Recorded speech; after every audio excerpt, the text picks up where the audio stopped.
Good morning, metalheads of the internet, and welcome to a new episode of the Metal Meltdown. And today, we will be looking at all the albums that I missed in the month of July 2020. July has been very inconsistent in compared to the rest of 2020, where it feels like we've been thrown at least one great album every single week. Which isn't to say that we haven't had some great records in 2020. We absolutely have. But for every great record, there has been a really weird and outright terrible record following right behind it. Like for every Acacia Strain, we had a Trapped. For every Bedsore, we had a Static X. For every Imperial Triumphant, we had a Psychosexual. Fuck that record. But hey, at the very least, it all led to some very interesting music discovery and conversation, and that's pretty much what I'm all about here on the Metal Meltdown, so fuck it. Maybe not the most perfect month of 2020, but not a waste either. As usual, there were plenty of albums that slipped through the cracks. My goal today is to talk about as many of them as I feel are necessary to talk about. If you feel there is still something I missed from this month, let me know. Without further ado, let's get right into it though, and let's start with a new EP from Canadian avant-garde thrash metal titans, Voivod, entitled The End of Dormancy. Voivod just so happens to be one of my all-time favorite metal bands. They are unique, they are weird, they are crazy, they are unpredictable, and they probably have one of the most consistent discographies in the history of hard rock, heavy, and experimental music. For these reasons, I'm always very excited for a new Voivod release, even if it is just 2 or 3 songs, which unfortunately is what End of Dormancy ended up being, hence why I chose not to review it. Like, don't get me wrong, I love Voivod, but there's just no point in dedicating an entire video to 3 songs, especially when 2 of those songs are the same song, just different versions of that same song. Which, I guess, brings me to my first issue with the record. I'm not really getting a lot of Voivod material on here. Even by EP standards, this is a particularly short and underwhelming release. Thankfully, what is here is bloody good. Voivod is playing around with some very exciting noise and jazz fusion influence across this EP, but especially in the new number, The End of Dormancy. It's weird, it's frantic, it's over the top. The noisy avant-garde jazz fusion influences fuse perfectly with Voivod's particular brand of insane avant-garde thrash prog metal. Do I wish the EP was longer and had more original material on it? Absolutely, but it is thoroughly entertaining, and they do a lot with the material that they do have on The End of Dormancy, so fuck it. It won't go down in history as my favorite release from Voivod, but it is certainly interesting, and it paves a particularly interesting path for Voivod to walk on in the future. Next up, the Sanguinary Impetus from Defeated Sanity, and this has been a highly anticipated album within the death metal world. Trevor Strand of the Black Dahlia Murder even said that this was probably the record he was looking forward to the most in 2020 earlier this year. I can't say I share that same overwhelming love and enthusiasm for this record, but it is crushing, it is heavy, it is everything that I think people have come to expect and appreciate out of Defeated Sanity. The writing, the editing, the overall production on this record is particularly impressive. This has to be one of the sharpest and tightest death metal releases I've heard this year.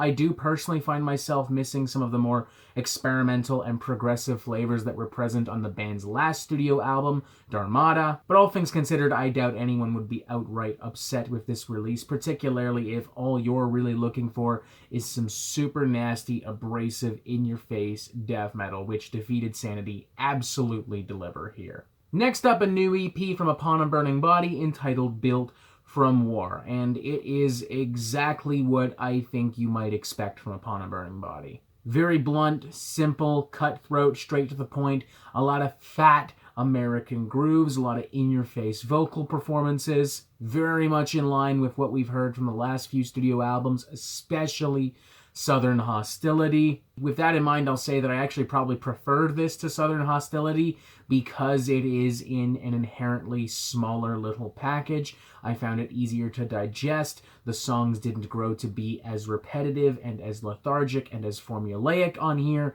as they did on Southern Hostility. By no means an incompetently performed or produced record, just nothing especially, well, special, really. I don't know, man. Fans will enjoy it. Good for them. That's really all I gotta say there.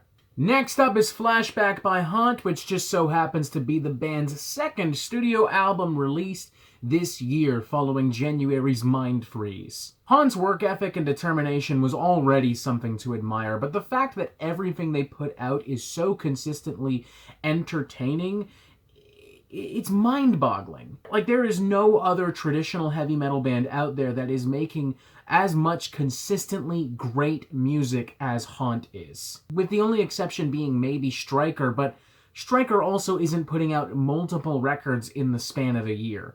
Haunt is. And this album, much like every other album that Haunt put out, it's a fucking banger. Great riffs, great melodies, a great authentic early 80s metal production aesthetic and vibe. The album doesn't waste any fucking time at all, with 8 songs clocking in at 3.5 to 4 minutes long. It may not be the most inventive heavy metal out there, but it is performed with the utmost enthusiasm and pride, and that alone, I think, speaks volumes in a genre that does tend to repeat itself almost literally to death. In January, I said that Haunt were easily heavy metal's busiest new band.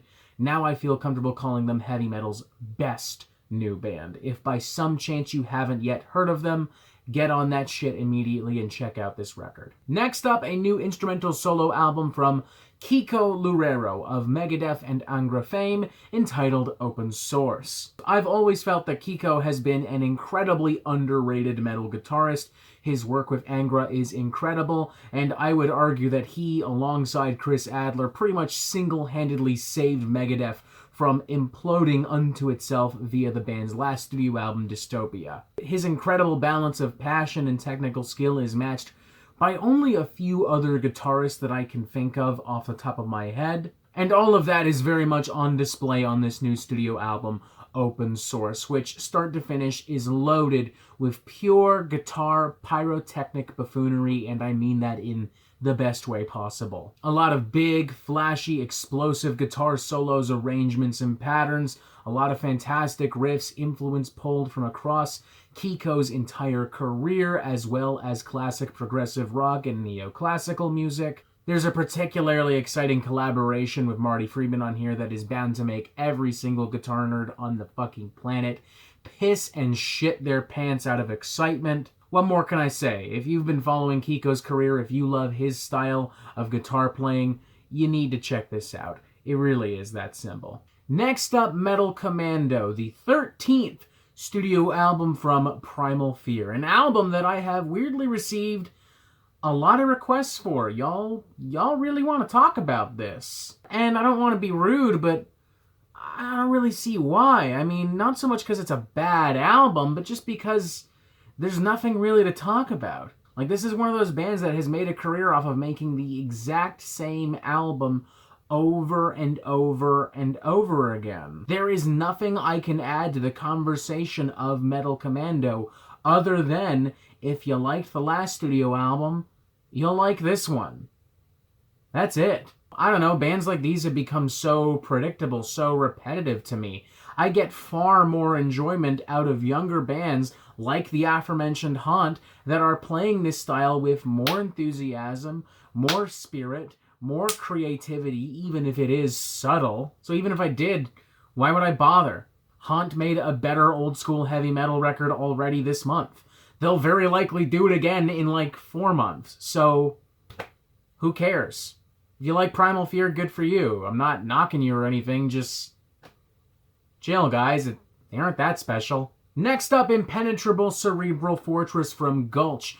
Another album that I've received a lot of requests for, and unlike Primal Fear, I can definitely see why. I mean, this thing is bloodthirsty. This thing is malicious. This thing is unforgiving. Over the course of 15 minutes, it stabs, pounds, beats, and kicks you to a pulp. An anxious, pessimistic, and pissed off brew of explosive, extreme hardcore that wastes absolutely no fucking time and does not care what you have to say or think. What more can I say, man? The hype is fucking real on here. I mean, there is a reason why vinyl is sold out everywhere for this thing. It is a fucking beast. I will definitely be keeping a very close eye on Gulch in the future, and you fucking should too. Not just because they're good, but mostly because I feel like if we don't, they'll just come up from behind and actually fucking kill us.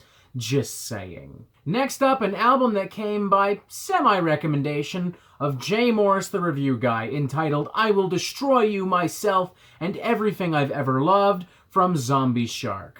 I had a feeling this was going to be some pretty crazy stuff, but I did not expect our good friend, the aforementioned Jay, to give this a perfect score on his channel. If I'm not mistaken, he's only done this a couple of times, and much like myself, he is very hesitant to give out that score, as he is one of the few critics, one of the few metal YouTubers that understands the weight of calling an album perfect. With this in mind, I was very excited to check out this record, and while I would hesitate to also call it perfect, it is definitely a very unique, uncomfortable, and unpredictable little beast.